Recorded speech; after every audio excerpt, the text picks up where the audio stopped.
Welcome and good afternoon, everyone. Thanks for joining us. We're going to get going here in a few minutes.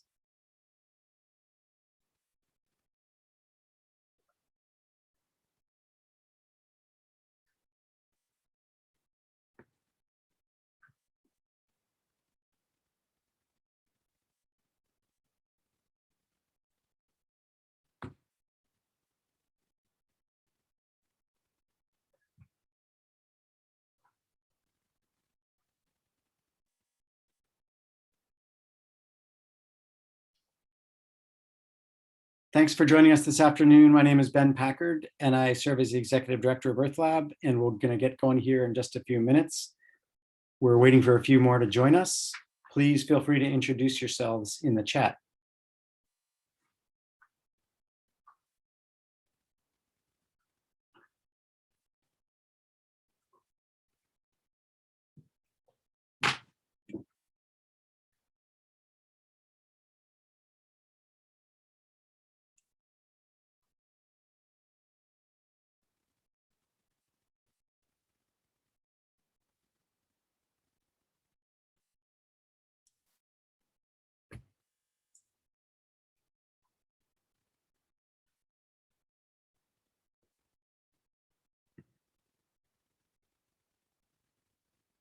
All right. Thanks again for joining us this afternoon and welcome everybody. I'm Ben Packard and I serve as the Executive Director here at Earth Lab. And I want to say thanks to my colleagues, Anastasia, Constance, and Jessica for planning and putting on this event today. And thank you all for being here too. As we said, please introduce yourselves and remember that when we get into questions to put your questions in the Q&A, not in the chat. And before I begin, I'd like to acknowledge the land that we're on here at the University of Washington. We at Earth Lab and at the University of Washington in Seattle recognize that we're on the land where numerous tribal communities have lived since time immemorial. We acknowledge the Coast Salish people of this land, the land which touches the shared waters of all tribes and bands within the Duwamish, Suquamish, Tulalip, and Muckleshoot nations. If you're not joining us from this region, we encourage you to learn about the land that you're on by checking out the nativeland.ca website that's been posted here in our chat. Please note that this event is being recorded and Magali will be taking questions again through the Q&A function. So today we're here for the second part of our innovation and collaboration series, which attempts to answer the question, how do we build innovative and equitable solutions together when it comes to the environment? On Tuesday, with Jamie Strobel, we explored how to partner with community members and organizations in a way that honors their expertise and allows them to share in the decision-making with environmental justice community leader, Jamie Strobel. Today, we shift to a conversation about design thinking and tools and strategies to transform a co-produced idea into a co-produced product or solution that's usable and used. So now it's my pleasure to introduce our presenter for today. Magali Eaton is CoMotion's Assistant Director for Innovation and Training, where she designs and deploys innovation training programs for faculty, startups, and students. And she's a faculty member at the University of Washington School of Law, where she teaches intellectual property law. Before joining the university, she practiced law in two major international firms in France and in Seattle, where she managed the IP portfolios and transactions for clients in a wide breadth of industries. Today, she's going to be sharing a few examples of how we can adapt a design thinking strategy to develop innovative solutions for the environment. Welcome and thank you, Magali.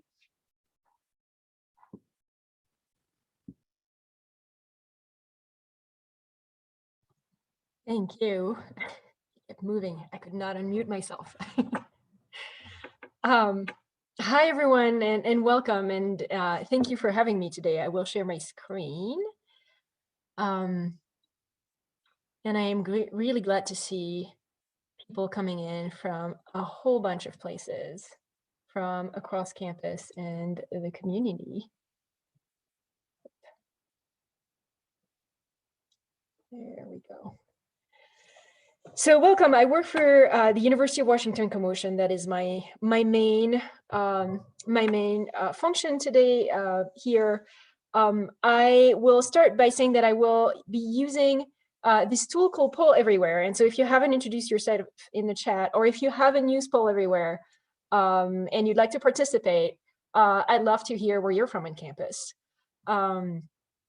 Poll Everywhere is so you have two ways to do this. You can either text the number you see up on the screen, and then it'll let you enter your answer, or you can go to pollev.com/comtrain, either on your browser or on your cell phone, and enter your answer. And while you enter answers, or while you figure this out, we'll have a couple of polls throughout the presentation to kind of get your thoughts on things. I will tell you actually one additional thing that I will draw from in this presentation about my background, which is that I was not just a lawyer, and I'm actually a human rights lawyer by training. Before I practiced in intellectual property law, but I was also the founder of a nonprofit that was centered on youth leadership. And I will draw from those experiences in some of these stories that I'll be telling you about successful and not successful innovations. Cool. Starting to see some answers come in. Suppose I should answer mine.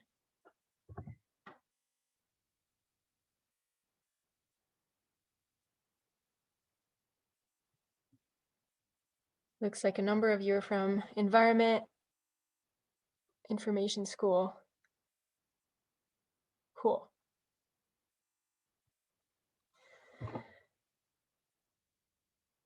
All right. Let us get started with just a little bit of a structure for what we're going to be talking today about. One, I'm going to be working with you on defining innovation and where great innovations come from.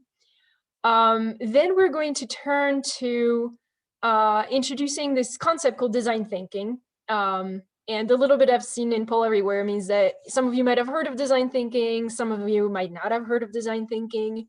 So I'll define it for you. And then we might look at how you apply design thinking to collaborative applied projects, which is what a number of you are probably working on. And then we'll finish by talking about sustaining or propagating resulting innovations.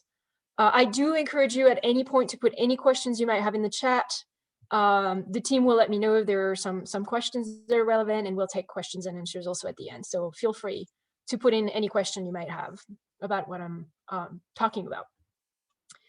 So let me actually start by saying that here is what we used to think about innovation. We used to think that innovation was this eureka moment that either came from lone thinker deep in thought in his or her lab, really thinking really hard about a scientific question, or just brilliant, uncommonly brilliant scientist. And I want to start with those assumptions that we have as a society to challenge them immediately. And many of you probably know that they can easily be challenged because you practice innovation every day as anybody that you are, actually, whether you are a student or a community member or a researcher, you are probably practicing innovation every day. And so I want to put that out there. And I want to start with actually the first of two questions on Poll Everywhere, which is that where is it that you come up with your best ideas? Is that, you know, while you're in your lab? Is that while you're in the shower? Is that while you're hiking? Where is it that you come up with cool ideas?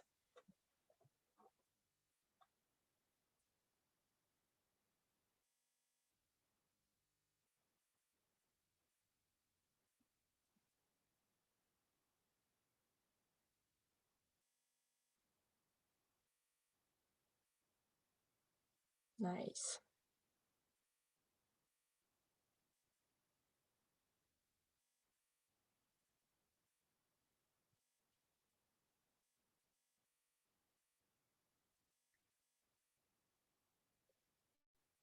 We're definitely seeing a number of themes already coming in here.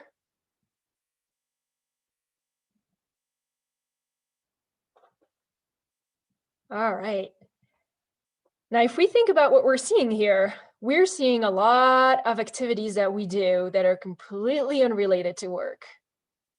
And this is really telling us where innovation actually happens. And here's the science behind it. The person that you have in front of you, Kevin Dunbar, is a researcher. And Kevin decided that he wanted to know a little bit more about where innovation happens. So Kevin went into a number of molecular biology labs and put a camera, or actually a series of camera, to observe various activities that were happening in the lab. And as you might imagine, there were different kinds of activities that were happening. Some of them were scientific in nature. I am looking under a microscope. I'm doing something that's a deep scientific experiment. Or I'm collaborating with a colleague on a work-related task. Or as you see, the third one, I'm just having a drink or an informal interaction at work with some of my colleagues. Or after work, or I'm at the coffee machine. And as you might imagine, from what your own experience is, where you come up with your great ideas, he came up with the fact that great innovations inside that molecular biology lab do not happen under a microscope with person looking at a microscope or doing some deep scientific experiments. It does not happen in work-related structured conversations. It happens in the water cooler conversations. It happens in the informal conversations where people talk freely about the challenges they're having in their day, or when they talk about some of the cool things that they've observed, and this is where cool ideas happen. So this is where I'm going to introduce us. Thinking of this aspect, I am going to introduce us to two innovations that are going to be part of the thread for today. And this is where I told you I wanted to put my human rights background in front of you.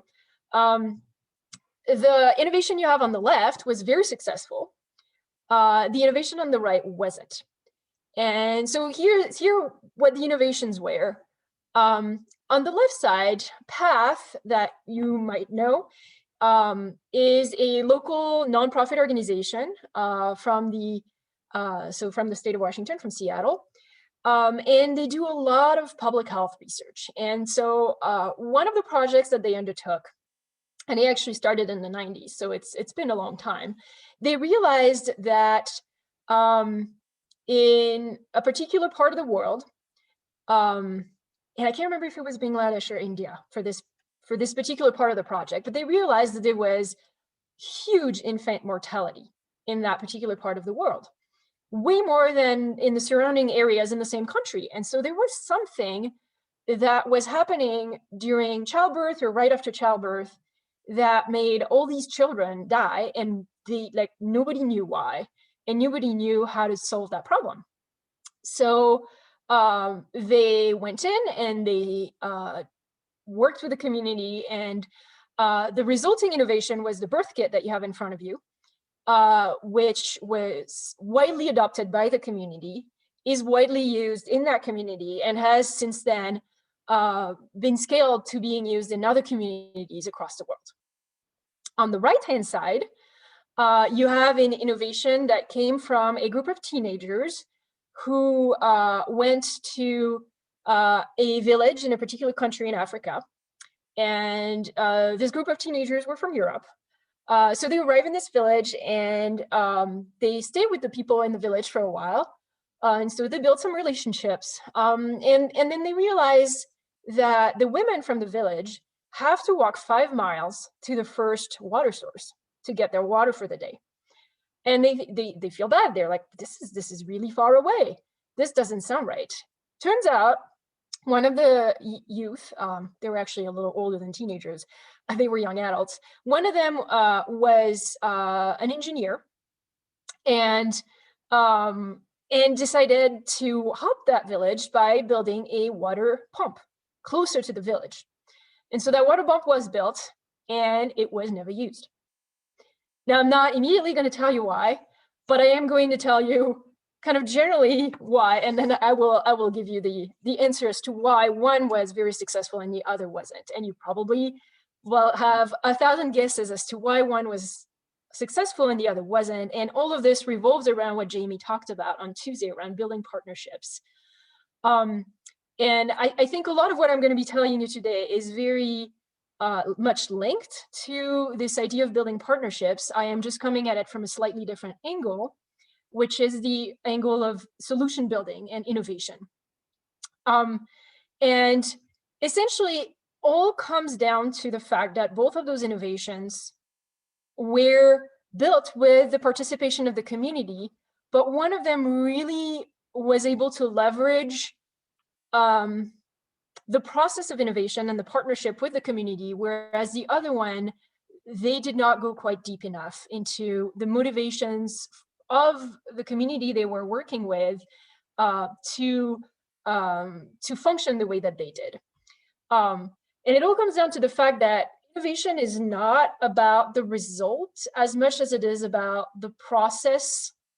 It's not about the eureka moment. It's about the process that leads you to the solution. And it's a process that's called, that one author has called creative friction. It's an author that studied innovation inside companies and how do people come up with, great Pixar movies, or how do people come up with a better design for a car engine. And so this idea of creative friction is the idea that really innovation comes from several people working together, trying to understand each other and the audience that they're creating for. And to give you something that's a little bit more tangible, or an example as to what that means, the process of design thinking that I'm going to be introducing, which is a process of solution creation once you've identified a problem, is really about reimagining solution design so that instead of building a solution for an audience, you build a solution with your audience. And I don't know if any of you has seen the TV show Mad Men that is pictured here. Mad Men, which is the story of a marketing firm in the 50s, was the approach to innovation. It really illustrates the approach to innovation that was prevalent at the time, which is that we really thought that if you marketed diapers, people would come in and buy diapers, for instance. They didn't particularly think that people bought the diapers because a disposable diaper is more convenient than the previous version of a diaper, necessarily. They didn't really necessarily get to the core motivation as to why people would adopt a particular solution. They really thought that if you advertise enough, if you blast enough messaging to people, you will create the need. And this is really not how innovation functions. This is really not how people adopt solutions to things. And if you think about yourself, and when you make your own decisions to buy something or adopt a particular solution, your process is probably a lot more complex than I saw a commercial, therefore I need this. It's not that at all. It's not what's going through your mind. And innovation really is more like what we see on the right, which is a team trying different things with the users that are going to be using the solution, and really dialing in what the user needs to build something that will be impactful, will be adopted, and will be used in the long term. So this is very theoretical, and I am going to introduce design thinking in its theoretical aspect. Design thinking really is not, you're going to find this in a way very obvious. It's really a process to think about innovation in a way that is concrete and step by step. It is not particularly a complicated process. It is generally seen as a 5-step process that you see on the screen here, which is that essentially, which boils down to 3 phases, which is that the first thing that you do And you're going to be very familiar with that for anybody who is a scientist or anybody who solves any kind of problem in your lives every day, which is that first you try to understand what the problem is that you're looking at. What is the obstacle that we need to overcome with an innovation? The second phase is, okay, now let's explore what possible solutions might be. Then you take those possible solutions, you're going to, prototype some of them, and then you test. Is this actually solving the problem? Is this solving it in the right way? And only after you do this a bunch of times and you've dialed in really truly what the solution might be, do you go and you implement that solution. Now, in slightly more concrete terms, sorry, let me back up for a second. The most important part of the design thinking process, or I should say the most overlooked part of the design thinking process, it's not the most important, but it is the most overlooked, is the phase where we try to understand the problem, which really requires, in a way, to think a little bit like an anthropologist, and some of you might be anthropologists in the room. It's really to understand who you're working with by building a relationship with them. By, in the product world, when you're building a company, for instance, it's really observing and shadowing. If that's something that's possible, this is something that anyone can learn a ton from. But really trying to seek to understand the user, who's going to be using that solution, who's the audience for this project that we're building, and what are their motivations? What are the top things that they care about? What are their challenges? And once you really truly understand that, then you go about defining what those challenges are, formulating scientific hypotheses, essentially, about the challenges, about the motivations. And then the rest of it, many of you will be familiar with, which is, okay, now I've identified a problem. How do I solve that problem? Which is generating ideas about how you might solve that problem, and going obviously with the top problems first. Prototyping, which is something that then engineers are going to be familiar with, in terms of types of solutions, but that can take a lot of different formats. It can be, do I build a new program? Do I build a widget? What is it that looks like? And then you go and you test with your user, and you have your user get feedback. Now, that's the very basics of the design thinking process, and the design thinking process truly is meant to be a process, and a process that looks back many times. To take a scientific example, the idea of the design thinking process, and this is on the science side, is that Thomas Edison tried 1,000 times to make a light bulb, and many of them failed. And the idea is that you haven't failed, you've just found a bunch of different ways that won't work for the community. Now, let's take this conceptual framework and apply it to our two innovations that we look like. So what is it that PATH did that the second team didn't do, the water pump team didn't do? What is it that PATH did differently?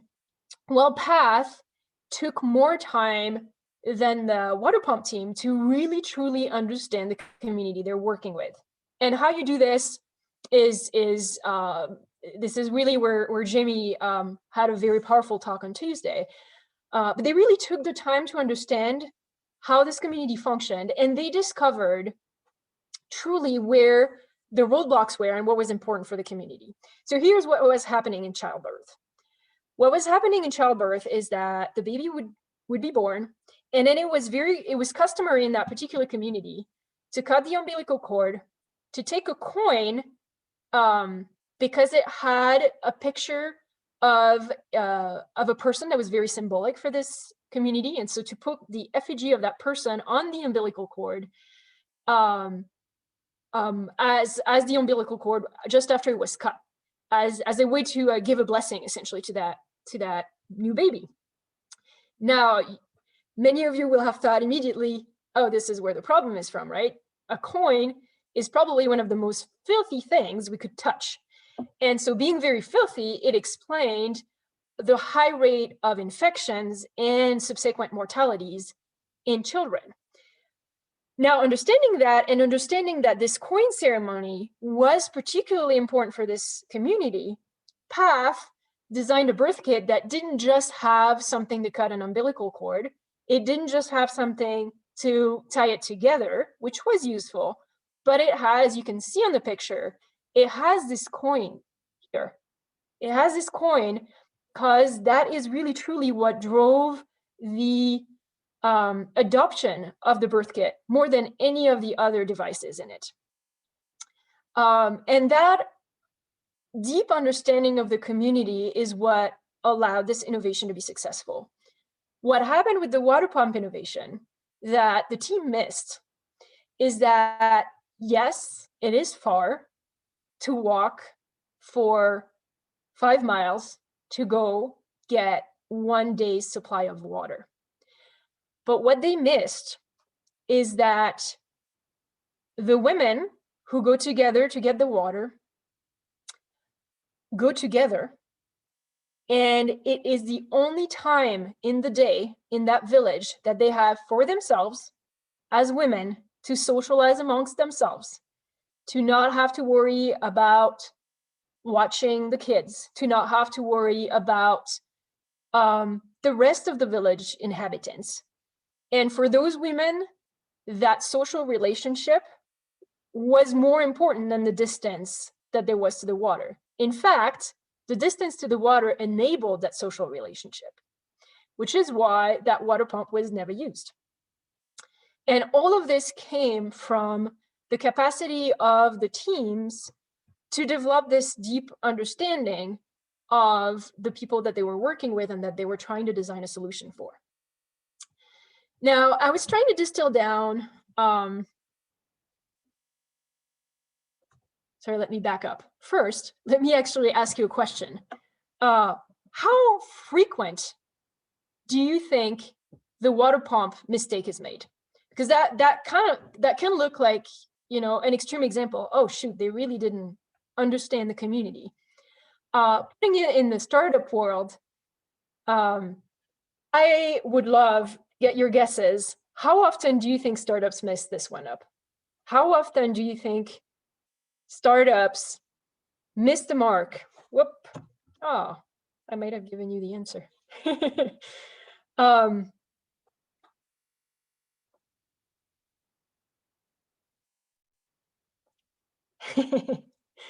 You guessed it's quite a few times, right? It's frequent for startups to mess this up. It's not quite as high as 80%. It is not quite as high as 80%. Those are the real numbers. So startups, this is the statistics of why startups fail, and often people will think, oh, that's because they didn't manage to get investors to invest in them, or you know, that's because the team didn't function.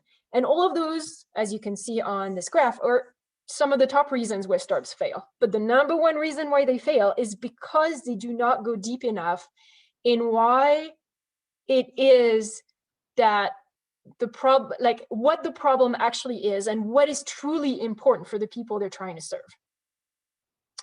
And that's why this process of design thinking is so important. And that's why stopping before designing any kind of solution to a problem we think we've diagnosed, that's why it's so important to partner up with the community that we're trying to help, and to really truly get at the core motivations that community would have to adopt a particular solution over another.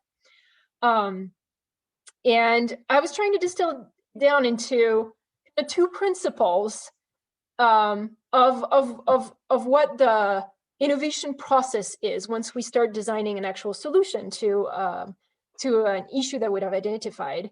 And I think it comes down to the fact that researchers have the capacity to extend possibilities, but ultimately communities own the solution. So putting it in a very different way, and in something that's probably going to make you smile, or you might have heard of it already, is think of Henry Ford when he invented the car. This is a quote that was attributed to him, which is that if I asked people what they wanted, they would have said faster horses. If you think about it, in the context of the time, the car was not invented.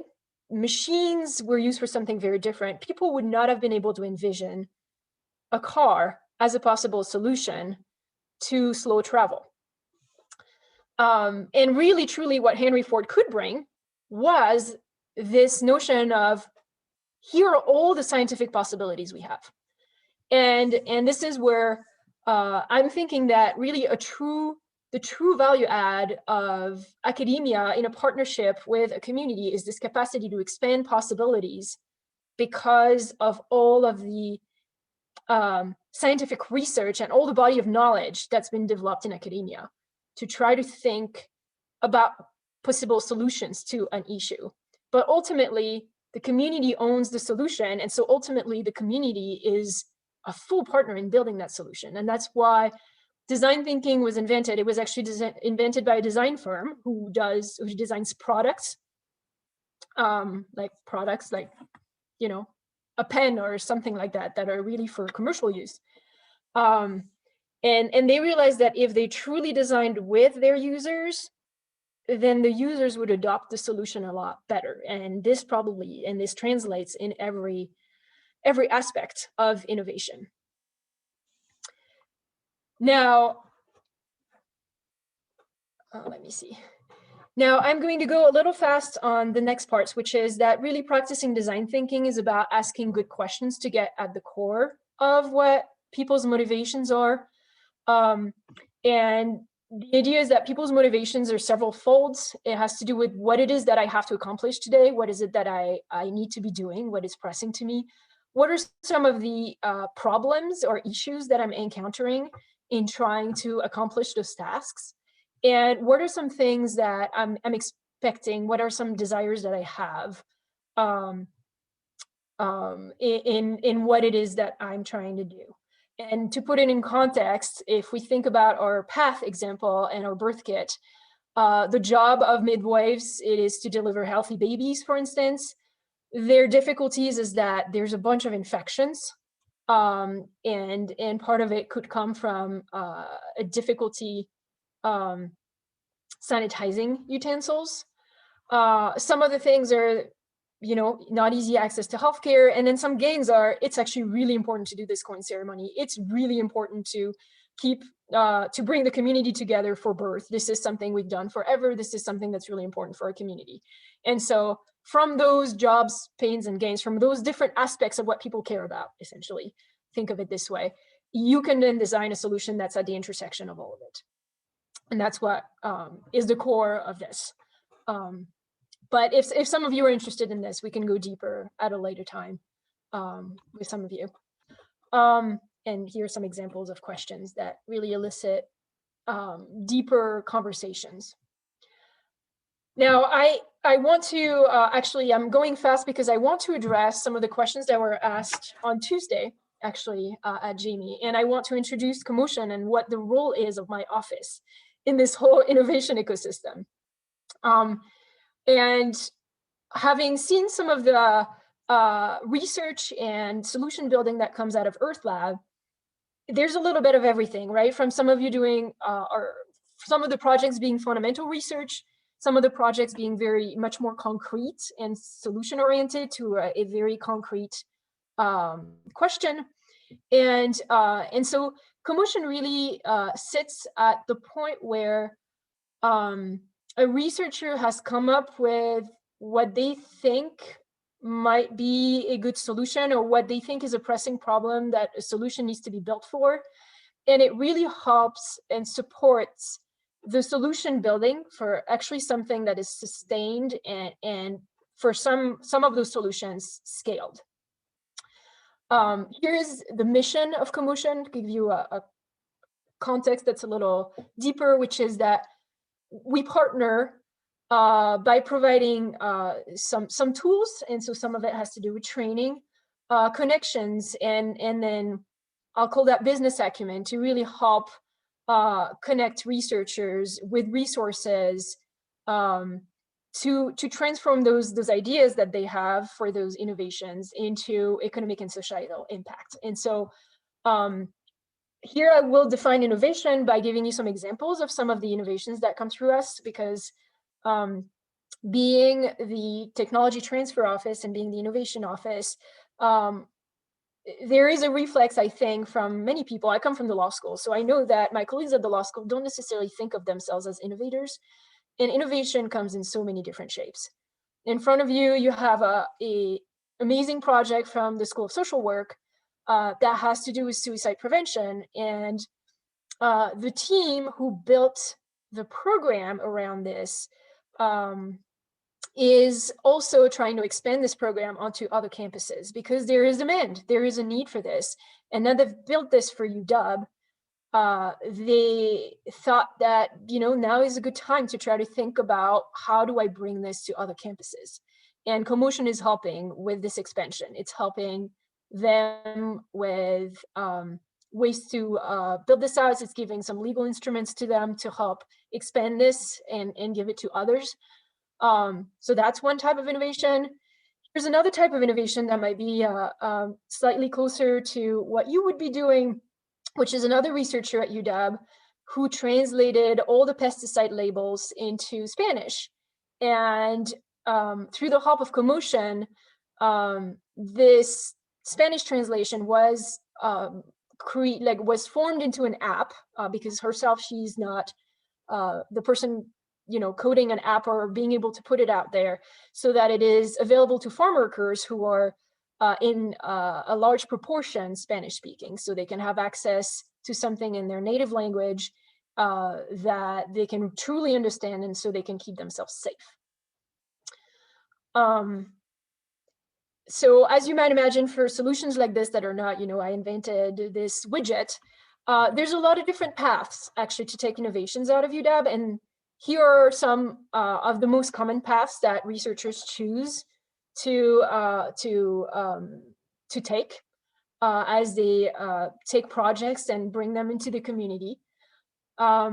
So you can license whatever you created to an existing company who will, and by company, I mean, it can be a nonprofit. It doesn't have to be a for-profit company, who then will build this into a sustainable product. So it comes out of the university and it keeps living because this legal entity takes it and continues to steward it. It can be licensed into a new startup, and by startup, I also don't mean necessarily a for-profit company. I can also mean a nonprofit company, but it's basically a legal entity that is formed specifically for the purpose of taking this innovation out and making sure that this innovation is kept alive. This innovation can be, when it's formed inside UW, sometimes it is strategic to keep it inside UW and to continue the partnership with the community by the creation of a center, essentially inside the university. And some of it is open sourced, is open distributed, and just put out into the world through channels that do that in the hopes that people actually go and take it and make it their own. So those are the most common paths for people who build solutions. And this is where CoMotion truly helps. And that is because sustaining innovation really truly is what makes it live long, what makes it true innovation versus an experiment, right? And to give you something that is something I encountered early in my career, I think, and this is something that you're probably going to be asking about, which is, okay, I have this funding for this project. This funding ends. What happens after this funding ends? How do I sustain this project? For research, many researchers are familiar with how to do this, right? How to apply for the next grant and how to structure a grant to get to the next one. CoMotion has an expertise on how you do that on an applied project. So once you have a project that gets to a certain point and you run out of funding, it's really critical to be able to continue this funding, or to strategize before you run out of funding, how it is that you're going to sustain this work, how it is that you're going to continue this work. Because, and this is where the Gates Foundation was different from governments, the Gates Foundation would see a project through. I was working at the United Nations at the time, and I got to see the finances, and the Gates Foundation would fund a project until the very end. whereas governments would give, let's say, $2 million. And if politics changed because there was an election inside the government and the government changed or anything like that, they would pull the funding potentially, or give 2 million, but if it was not enough to sustain the project until the end, that would be the only pocket of money that was given. And so this is where CoMotion has an expertise. It actually does 4 different types of things. I am the head of training, so I help people build skills on how to build innovations. I help them build connections with mentors. There is a whole side for those that are, STEM-based innovations to protect intellectual property, whether it is because you built a piece of software or because you built an actual physical machine. There's access to funding, big and small pockets of funding. And then for those that actually create their own entity, we have also support for newly created entities, for startups. And this is where I wanted to address a question that was asked on Tuesday. That question was about graduate students or students in general, and saying, well, here's a student project. A student project needs to be done in a finite amount of time. How do you get to a result? How do you get to an innovation? And the person you have in front of you, Katya, was actually a PhD student. She discovered that this mineral called bauxite could filter certain toxic particles in water, particularly fluoride. And her PhD was truly just that capacity for filtration. It was technical. She realized that it had some potential. If bauxite could filter those things, there was probably some application somewhere in the world for this technology. But she didn't have time during her PhD to truly build relationships and help create an organization that would do this for people. That is what she did on her postdoc. So she decided after her PhD to pursue a postdoc. And during her postdoctoral studies, she started creating those relationships that happened to be abroad for many of them. She identified the key regions in the world that had excess fluoride in the water, and she started decontaminating by partnering up with the local communities and the local governments, and having the local governments build up the infrastructure that she is using, where she is implementing her technology. So she's kind of more like a consultant. And she has a nonprofit going where she's doing some of this. And actually her next steps, actually, she's still interested in being a faculty member. So she is continuing her research and things that are really truly scientific research. But on the side, she's also exploring whether she could help filter water in various ways locally in the United States. And so she's partnering up with outdoor research and doing a bunch of research on water filtration that is very much applied. And so she's really doing both of those things. Here's another startup called Akwaga. And I don't know if one of the co-founders is in the room. I know they had RSVP'd. Akwaga was built by originally 2 grad students who had different expertise. And they realized by putting their expertise together, they might have a way to build a solution to remove these pollutants called PFAS from the environment. PFAS are really bad for people's health. They create all sorts of health issues, many of them cancer. And they've realized that there's a huge issue everywhere in the country. You can see all the little dots everywhere where there is PFAS pollution.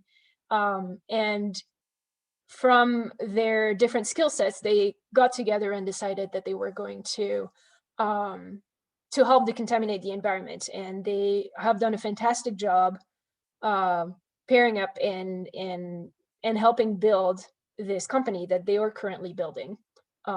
They've leveraged all sorts of resources from across the ecosystem. And they've learned how to go from the science to something very much applied and how to build those community relationships. And this last team is a team that's building a safer crosswalk. This is a team actually from Built Environment originally. Jenny is from the College of Built Environment and wanted to help with crosswalk safety. She partnered up with Lorenzo, who is in the School of Engineering. They're both students. Same thing, didn't have time to finish while they were students. All of those students started as students and got various support after they were done with their student project, essentially to build the rest through several ways. Jenny got hired actually in a staff job at UW to sustain this. I don't know all the details of how this worked, but she moved into a staff position. And some of the other innovators, one of the people on the team here at Akwaga got a postdoctoral salary support from CoMotion. We have that available. And Katya got both her postdoc to do some translational research and applied work, and also this additional year of salary, of postdoc salary to support her building this innovation truly into something applied. I just want to leave you with those numbers, which is that as the UW community, we're doing fantastic at creating impactful innovations in various ways. And I think one of the testaments to how well we are doing as a community is that there are over 100 startups active in the state of Washington as we speak that came from various members of the UW community, of the academic community, working with partners or working with other researchers, coming up with great solutions to really big problems. And it has created over over 4,000 jobs in this state. So just wanted to leave you with this really cool number that I think is really awesome, and happy to take any questions you might have. And here's my contact info. You'll get the slides, so you'll have that. Thank you, Magali, so much. Hi, everybody. I'm Constance with EarthLab. I'll help moderate the Q&A, and I see you already have a few questions there. So if you have some, please add to the Q&A box at the bottom of your screen. But I will start with this question. So someone wrote, I love that this process, the design thinking process, starts with empathy. So how often do you get pushback on that? Or do you think students today, like the Gen Z crowd, do you think that they think that that's obvious and totally normal? That's an excellent question. You know, I am probably going to say that what pushes people, I think, to really consider empathy as something really important is showing the statistic that over 40% of startups fail because they missed that mark, and then giving them some examples that I think is very compelling. I think this is, I haven't thought about the generational aspect, but I think this idea that you really need to truly empathize and know the people you're working with is the biggest thing most of our innovators forget to do, or forget that they need to do still today. If I think about the program that I run, the main program that I run, which would be the entry point to anybody who's never done this, doesn't know how to get started, and just wants to start building skills. Like, how do I actually do this work of design thinking? How do I actually go and talk to those people in the community? So I teach that, but really I think what makes people come in, I collected the data once about, would you have participated in this program without the carrot of the grant at the end? And I can tell you the grant is a big deal. So I do think this is something people forget about and people underestimate until you truly give them the data and no, this is why you really need to pay attention to this. Interesting. Here's one. So sometimes it seems like seeking feedback and then iterating quickly are at odds. We see that a lot. So what advice do you have for researchers who are just starting a project to balance the two?